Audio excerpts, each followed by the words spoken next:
I'm Lynda Wright. We are at Randolph-Macon College in Ashland, Virginia on October the 24th, 2007. I'm Greg Daugherty. I'm professor of classics. Came here in 1976. And this is my colleague, Tom Porter. I'm Tom Porter.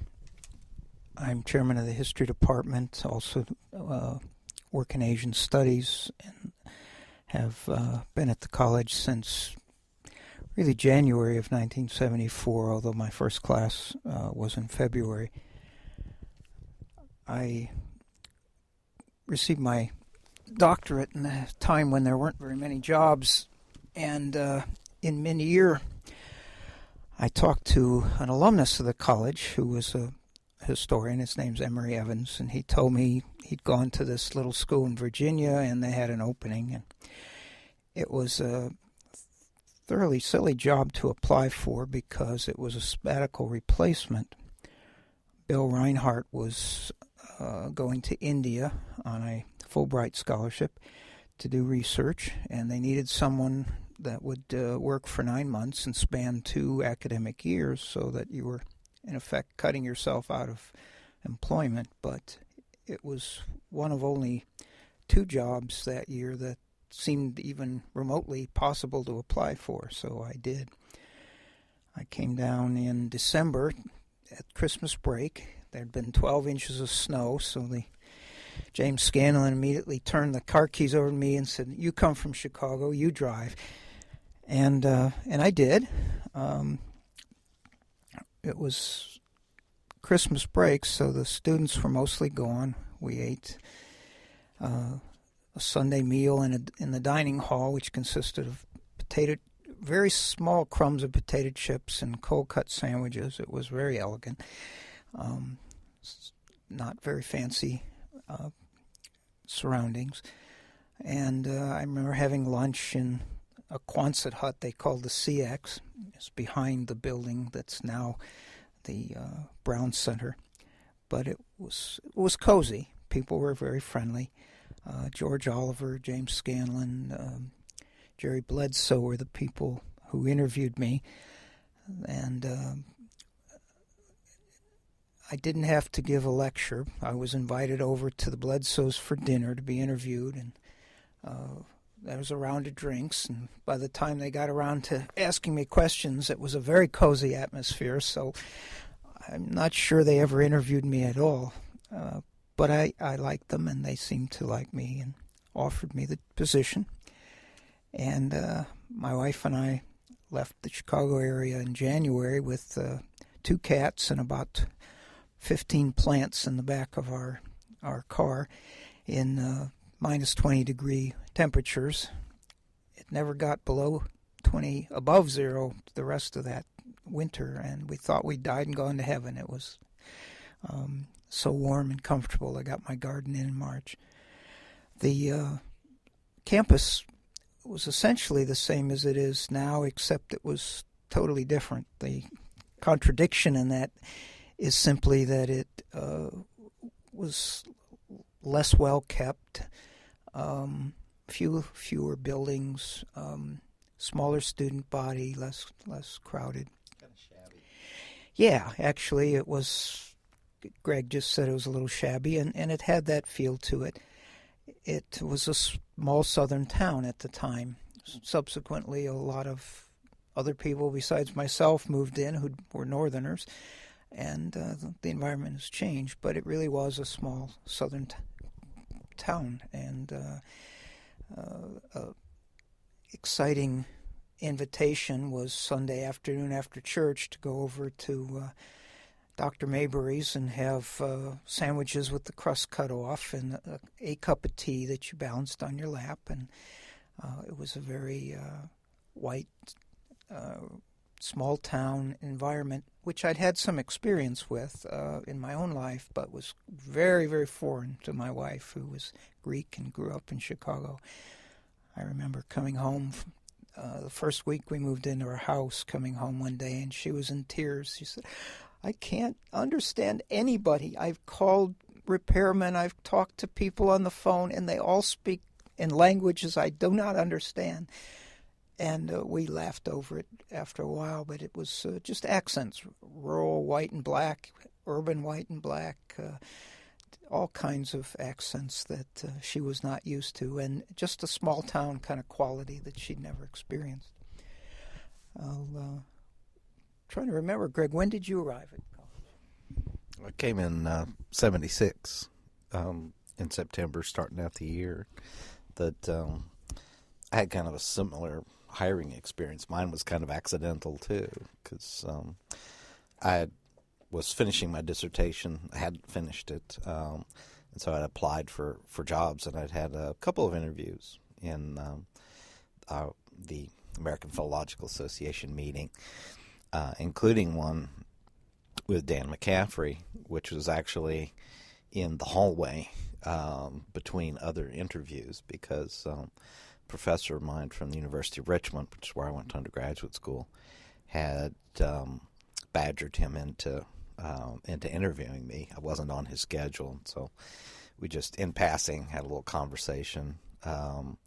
He was, I remember Dan was very nervous because that was his first year. In fact, it was his first semester at Randolph-Macon. He hadn't been renewed for the next year because that didn't happen until the spring. And he was job hunting at the same time. In fact, we only managed to talk to one another because we were waiting for the same interview at another place. So we had a conversation, and subsequently I got a letter saying that thanks, but no thanks. I'm not interested. They had hired someone else. And I wasn't really expecting to get a job because I hadn't finished my dissertation, and I was doing it just for the practice of interviewing and so forth, and hoping I would get something because I didn't have any other way of supporting myself that next semester. But went through the process. I actually did get one other job offer. It was in Omaha, and I got it after I'd accepted the offer at Randolph-Macon. But at the end of May, I got a phone call, and it appears the person who had been hired for the job, and whose name was already printed in the schedule, which caused me some problems in September, had backed out and had taken a job at UVA, where subsequently he was denied tenure. So there's certain poetry in that. And they needed someone at the last minute. It was the last day. They asked me to come up. And back in those days, they would only pay half your travel expenses if you didn't get the job, which always seemed to me the reverse. The people who didn't get the job needed the expenses. So I couldn't fly. It was way too expensive if I was only going to get half of it back. So I drove from Nashville, Tennessee to Richmond, which I did, I think, in one day, because I couldn't afford to stay anywhere. It was, and then I stayed with some people that I knew from when I was an undergraduate. Actually, someone I'd known when my father was in the Air Force.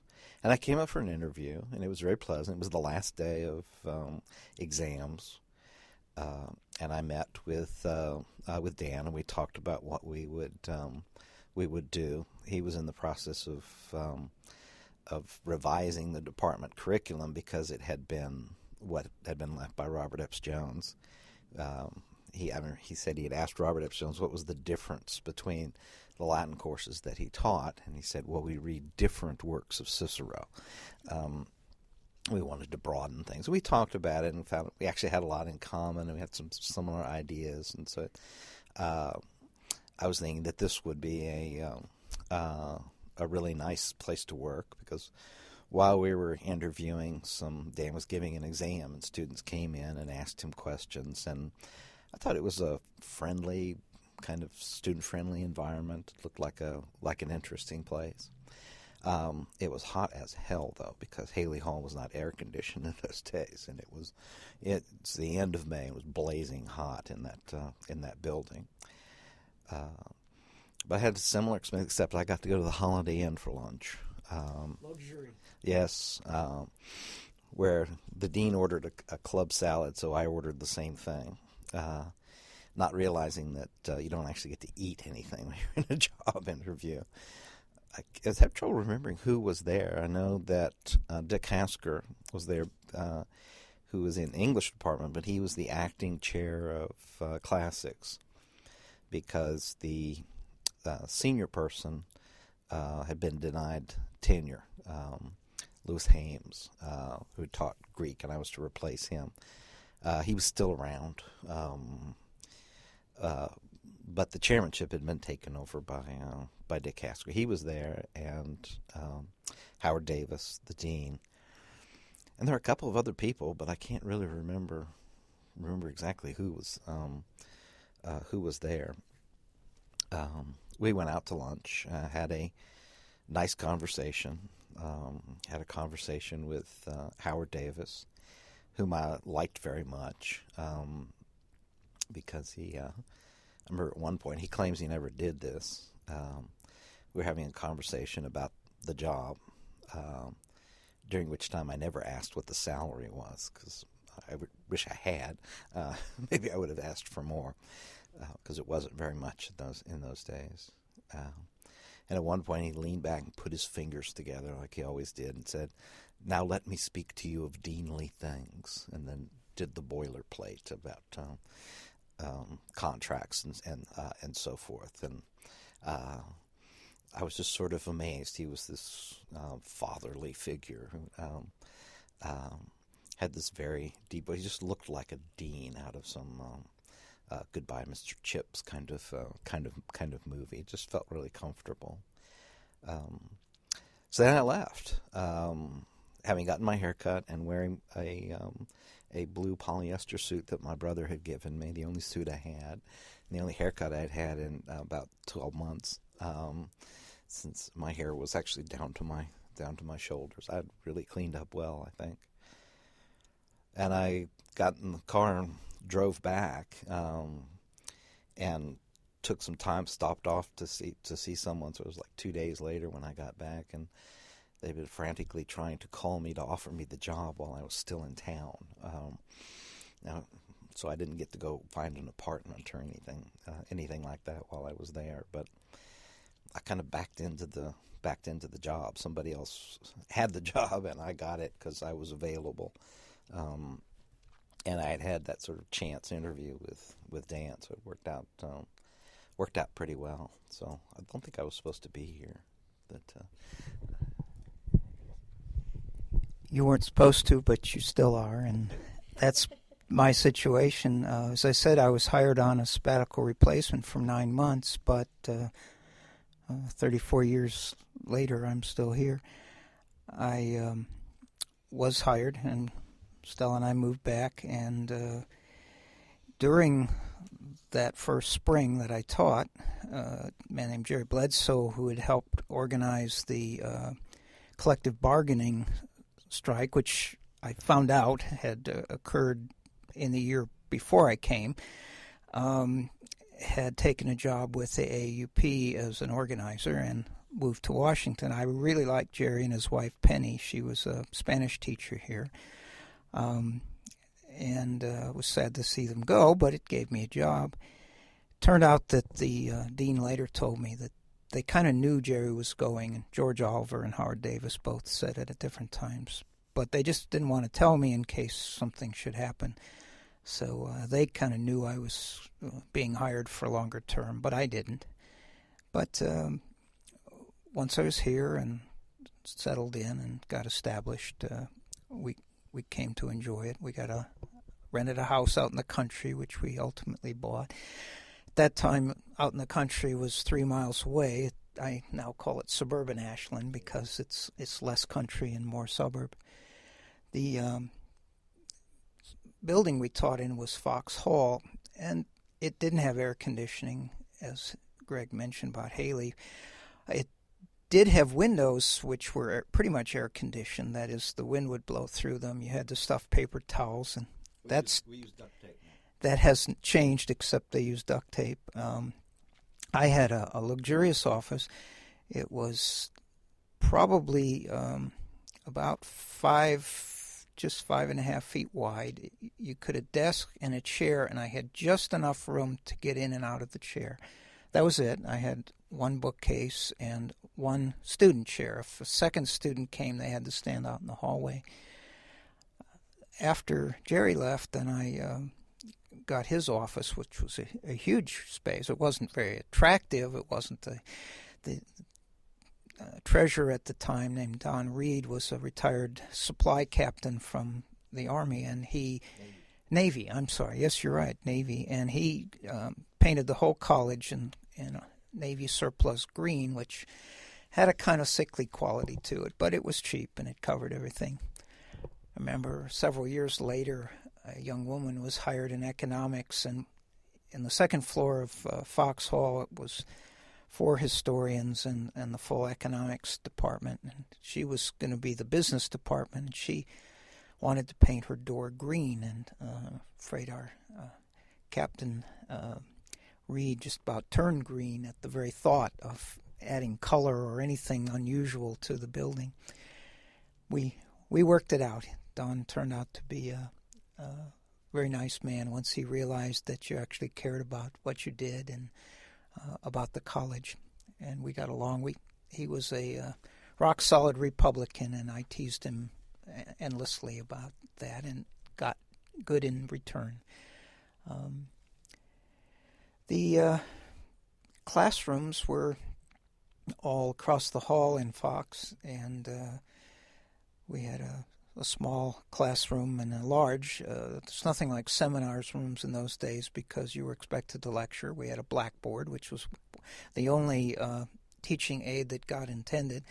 I remember going into this storeroom that I found and dragging out a film projector. Now, I'm talking about film, 16 millimeter, and this projector belonged in the Smithsonian. It was old at that point.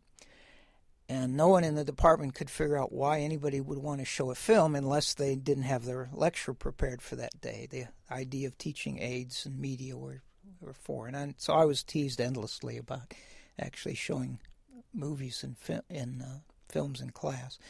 Not first-run Hollywood films, to be sure, but anything I could find in the library or the consortium, which was a collection of Richmond area libraries that would loan us material, and the Virginia Museum that also would loan us material. We stayed in Fox Hall, and I was in that office and classrooms till 1987 when History Department moved to Wash Frank Hall, which was a derelict building up until that time, from the mid-60s until 87, when it was renovated by a rather substantial gift to the college by the, her name was Bunny Mellon. She was a Lambert by birth, and she was related to a student who'd helped to raise the money to build the building back in the 1860s, early 70s. And we were given very nice offices, and of course the jealous comments and snide remarks from the rest of the faculty have continued about how we were favored. But we moved from the center of campus off to the fringe, far away, I don't know, a few hundred yards farther than everybody else, which put us on the edge of the campus and out of the mainstream. So life changed a bit after that in terms of the activities. History used to be kind of a center for Friday afternoon parties, and George Oliver would make whiskey sours and popcorn, and we would get together and socialize after the classes were over. It was really quite a nice group of people from across the campus in all disciplines, and it was a good social occasion. We enjoyed it. By 5:30, we would break up and go off on our own business. Yeah, there was a lot more of that when we were, during the first couple of years we were here. We would do things over in Haley Hall, too, which is where I was located. I followed Tom into Fox Hall. In fact, I have his old desk, including the burn stains from where you put your teapot down. Frank Hayek did that? Okay. Sabbatical, I had to have a replacement, and we had a man named Frank Hayek. When I came back, he had damaged my desk. I was furious. Well, I've got the damaged desk. So he got the nice furniture over in the new Wash Frank Hall, and we got all of the leftover stuff. I like the old desk better than the new one, but they wouldn't let me take it. Well, actually, I like it fine. I can't see the top of it because of all my junk, but it's and the doors stick. You can't see the legs of it for all your junk. That's true. But that's all the essential stuff. Everyone needs Cleopatra action figures. But yeah, I was in Haley Hall for 12 years when I first came, and used to complain about the lack of air conditioning because it really was awfully hot in there. Mainly because the first 2 summers I was here, I was finishing my dissertation and doing it without any air conditioning. But every honors convocation I'd give an award named for Joseph Boyd Haley, who was a Greek professor.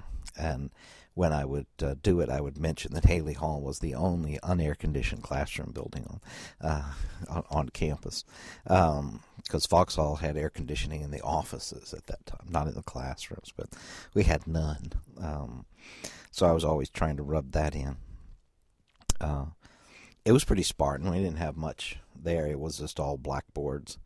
We did have the Fitzgerald room, which had a film projector in it, which we used all the time. And later on, it got the first VCR I ever saw, big 3/4-inch thing that Bruce Unger would come over to tape things for his classes. I don't know what he ever did with them, but he was always over there taping TV shows off of PBS.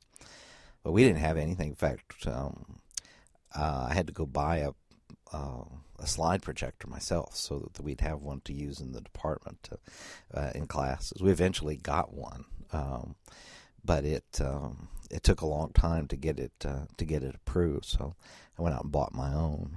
I still have that one, and in fact, we still have many of the slide projectors. But yeah, it was just blackboards and desks and maps. We did have maps.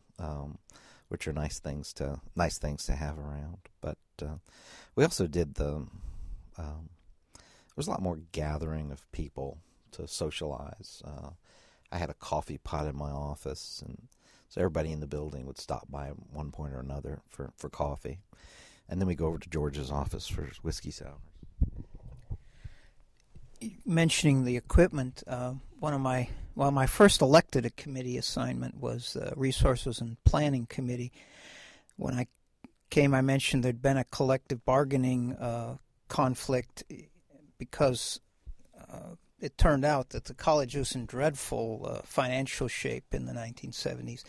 They'd built a science building, and they'd built some other buildings, a dorm, and they financed them on a MasterCard. Yeah, it was a rather large debt. They were in trouble with the accrediting agency and had barely passed. And, of course, they didn't tell me any of that at the time of the hiring, only once I was safely there and without any way to get another job.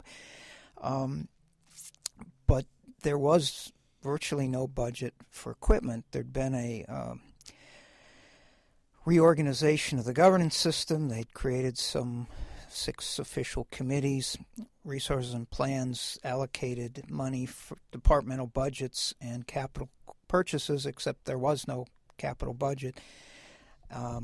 So during that first year, a man named Wade Temple, who was a physicist, was chairman, and he was trying to get the president to include $50,000 a year for 5 years that would go towards the purchase of capital equipment. And it was actually successful. It was agreed on, put into the campaign, and the money was raised. After a year, I was elected chairman of the committee, which gives you an idea how important everyone thought Resources and Plans was. I was untenured and had only been there a year and a half by then. But over the next 3 years, we managed to get computing on the college agenda, and actually in the next campaign, we're able to begin replacing both the college's central computer. They had a central computer that ran batch jobs, and it was really an industrial machine that had run an assembly line, and they had adapted it. But we got a NSF grant, and we replaced it, and we bought the first college Apple computer, first laptop, and then we got a grant to subsidize faculty in buying laptops. This was about 1980. So the educational resources didn't exactly start flowing in, but they did start dribbling into people's hands. We had a fancy science building without equipment, and that was slowly remedied as well. It was a college without much in the way of resources and a Methodist mentality that said, we're privileged to work here and we can make do, so don't rock the boat and don't ask for anything, which was part of the problem. As older faculty were replaced, some of us came in with a different attitude from different parts of the country with graduate school experiences that suggested we really ought to have a few bits of equipment, and there were things we could do. But it was a difficult time. Looking back, it was also, because we were young, a good time and a lot of fun and satisfying because everything you did was new. Yeah, and it was, not only was it new, but it was, it felt like I belonged to something when it first came. There was a sense of collegiality. Most people lived nearby, so if something was going on, most of the faculty would show up for it. Faculty meetings took place at night, which would never happen now, because it was fairly convenient for most people just to stay around for an evening faculty meeting, and they didn't have a cap to them, so they would go on to ungodly hours. One of them went on till 11 o'clock at night. I think some even went on later, but I don't remember anything later than that.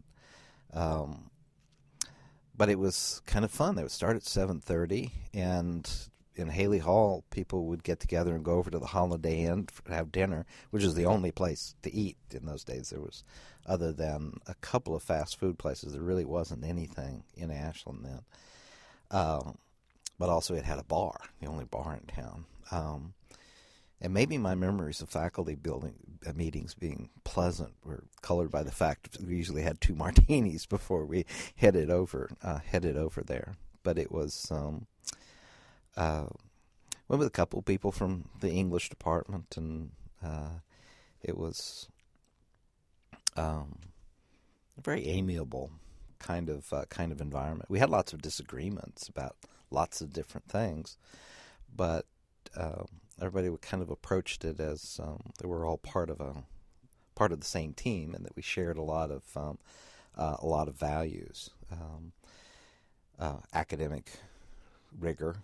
I think kind of ironic that the people who were supervising me in the early days were very concerned that I wasn't going to be tough enough. I wasn't going to be rigorous enough, and I think at the time that the two of us were probably considered the easy ones in the area, and now we're the tough guys. I don't think we've changed a whole lot, but there was kind of there was a culture to the college, and everybody knew what the values were. Everybody there was because they wanted to teach. You had to be. You're teaching 9 courses per year. It was quite a heavy teaching load. And the second year I was there, I was defending my dissertation. I had 9 regular courses. I had 50 freshman advisees, and I was teaching 2 independent studies. I honestly don't know how I survived the year, but I did. And I remember it being one of the happiest years of my life. I don't miss the 9-course teaching load, but I do remember it because I had to create extra courses. I was hired for 7 courses, the 313, 3 in fall, January term, which was a different type of course at that time. It was colloquy, and students were required to take 4 of them to graduate, and then 3 courses in the spring. And then because of finances, we went up to 9 courses. eventually down to 8, and then back to 7 in the 1980s. But as Greg said, there was times when I had 40, 50 advisees, and you managed to get it all done, but it did take its toll out of things which nowadays are more highly rated, publications, professional activity.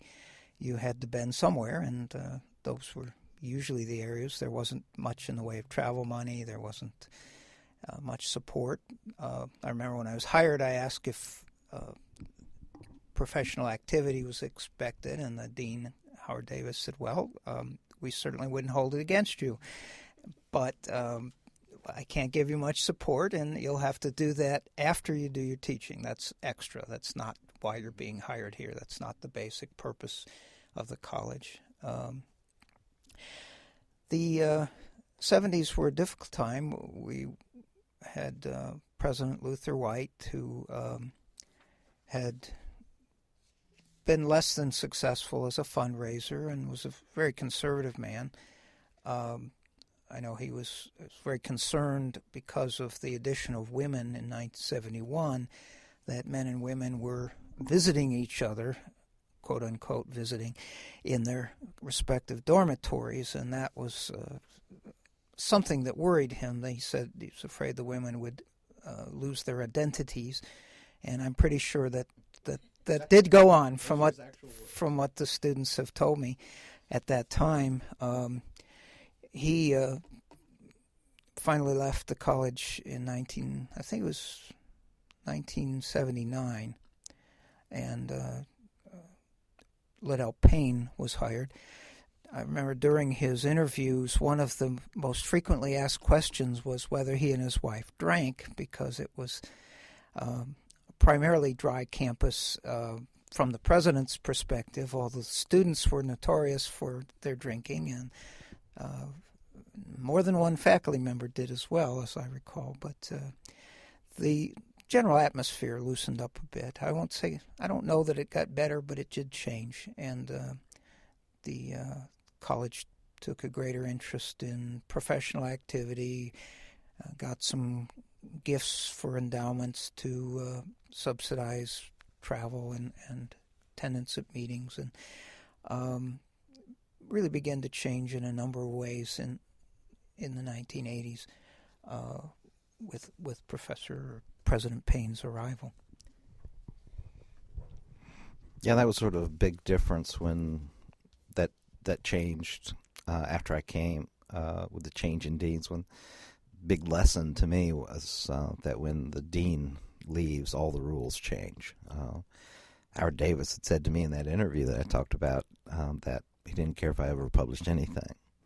As soon as he left, that changed, and people who were hired after that had different expectations, and the expectations keep going up. We've always insisted that teaching is primary, but it's not quite the same culture that had been originally. I think that was not only was the primary job, it was the only job that we were expected to do. And I rather liked that, because after I'd done some teaching in graduate school, but when I did it, I found that I really enjoyed teaching. I enjoyed being in the classroom. I was pretty good at it. And I liked the fact that I was at a place that valued that. And I didn't know that could be changed. And that came as a blinding revelation to me when the first change in dean and president came, to find out that the college culture that Dick Hasker had so patiently explained to me really wasn't the same thing. And also that people who had held all the power when I first came, when the dean changed, no longer held it. And that was a hard lesson to learn, but an important one, and one that is of which I am being reminded in current days. Howard Davis left the deanship in 1977, was replaced by a man named Elton Hendricks, who I'm from South Carolina. I was a physicist, and Elton was dean until 1983, when he went off to become a president of a college in Wesleyan, Methodist College in North Carolina. And he's still there. He's done a marvelous job of building up a college from almost scratch, and I've stayed in touch with him. He was a very nice man, very supportive of me. He helped me in 1980 to apply for a American Council on Education fellowship, which is like an administrative internship. Turned out that President Payne had spent some time there and knew the people, so I was very much in their debt for opening up that possibility to me. I spent a year as administrative assistant to President Payne and Dean Hendricks at the college, but I also spent time at VCU getting acquainted with the university and how it operated. And 2 years later, in 83, August of 83, Elton Hendricks resigned, much to the surprise of most of us, and I ended up being appointed the acting dean for a year. That was really a growing experience, an exciting opportunity for me. It was understood, it was a condition of employment, that I couldn't be a candidate for dean. They wanted to hire someone from outside and change the college. Change is always an interesting word. I don't think anybody was quite sure what they wanted to change to, and that's usually the case, but they knew that it wanted to be different. But I served under Jerry Garris then for the next 7 years as the first associate dean of the college. I always kept a hand in teaching. I always taught at least one course, usually one course a semester, so that I had contact with reality. I felt that was very necessary, and there were plenty of role models. Ira Andrews was dean of students, but he always taught, and Jerry Garris taught one course a year, as Elton Hendricks had. And it kept us in touch. It kept us in touch with the students and with the experiences of other faculty, so that you knew what your colleagues were going through, and you had a more patient perspective, a more enlightened perspective as to what their needs were, what the new crop of students were. Of course, every year we were told by admissions that they were best students that had ever been, with the highest scores and glowing reports, and you needed to keep that focus on reality. I don't think the admissions distorted, but they told us what they believed to be true, and most of us believe that there were changes in the student body over time. It's very hard to document, hard to keep a clear perspective, because it runs together. You forget what you experienced. The most recent set of really dreadful papers seems much worse than you've ever seen before, but in reality it isn't. But I think there was a change in the student body and in the expectations over time. It's just a very hard thing to document. Following the earlier line of conversation, I also then in 1990 was given the position, asked to take the position of Dean of Institutional Planning. George Oliver referred to me as the DIP, D-I-P, Dean of Institutional Planning. But then George had always been a thorn in my side and a great support and mentor. When I was first made acting dean, I was teaching in the mornings, and I'd go to the Peel Hall in the afternoons, and George would approach me as I would be getting out of my office and ready to leave. He said, "Porter, you're fired. Get out of here." And so I'd go across the campus, the quad to Peel Hall, and I'd get on the phone. I'd call back and say, "Oliver, this is Dean Porter calling. You're fired. Pack up and get out." And he loved that joke. We just played that game over and over for years. We still do once in a while, even though George is now retired. He'll laugh about the old times. He was a good mentor, a good supporter of the people under him. He helped them in every way he could to get tenure and to do their professional work and to solve any problems they had with the administration or with the students. I remember when I was still untenured, Greg had mentioned earlier that we were always thought to be much too easy. The senior faculty knew they were much harder. And one year in the review process, I was criticized by someone outside the department that I gave a high grade in the January colloquy to a student that he knew what he had taught, and he knew he wasn't any good.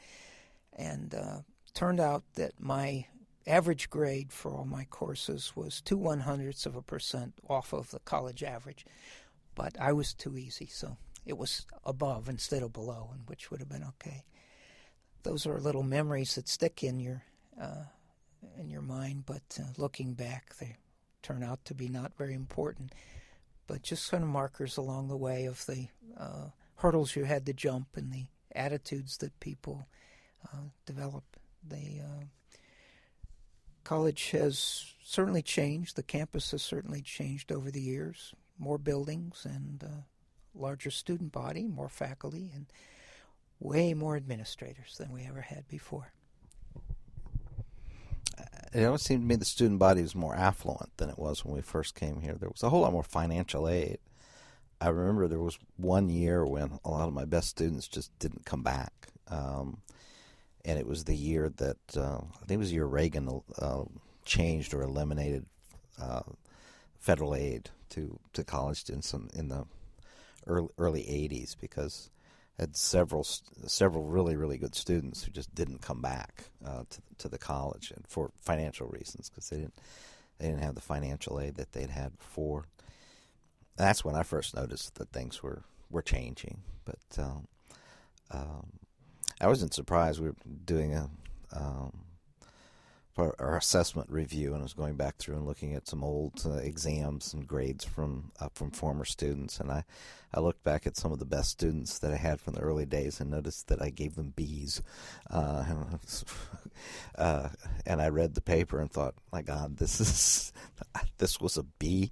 It was one of the things that I had trouble adjusting to was the insistence on standards. Especially Dick Hasker, who was my chair the first year I was there, and then was always in the building, always very concerned with these things.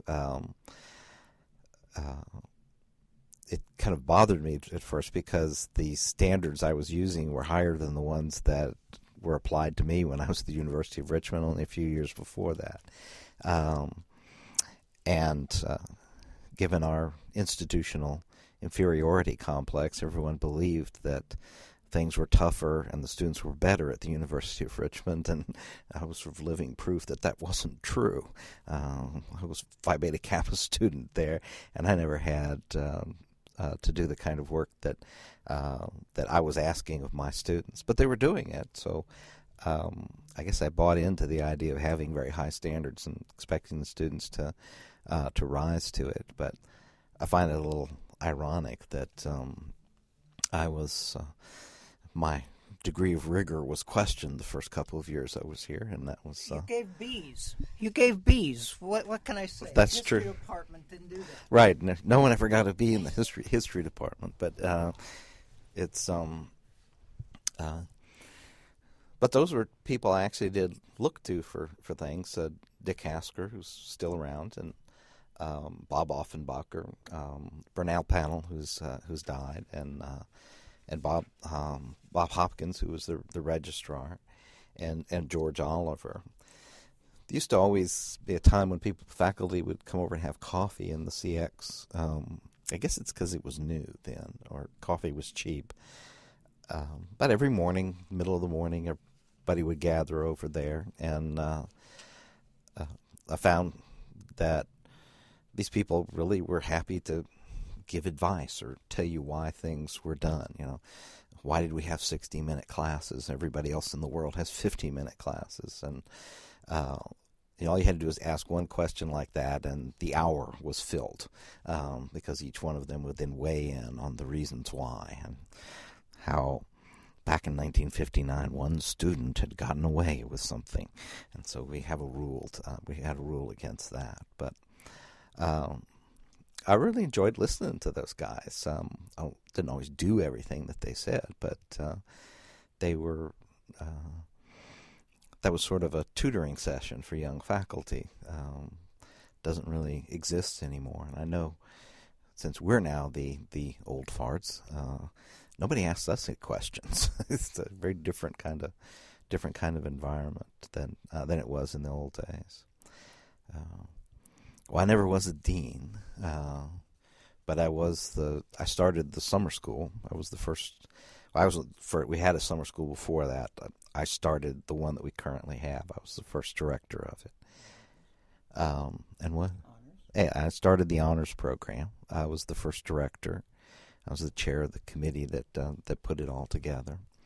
And I was also chair of the committee that got rid of the honor code and instituted the academic integrity code. It was a period there, and I think that when there was a job like that to be done, there were some people who got tapped to do it. I think I was actually untenured when I did most of these things. I kind of surprised.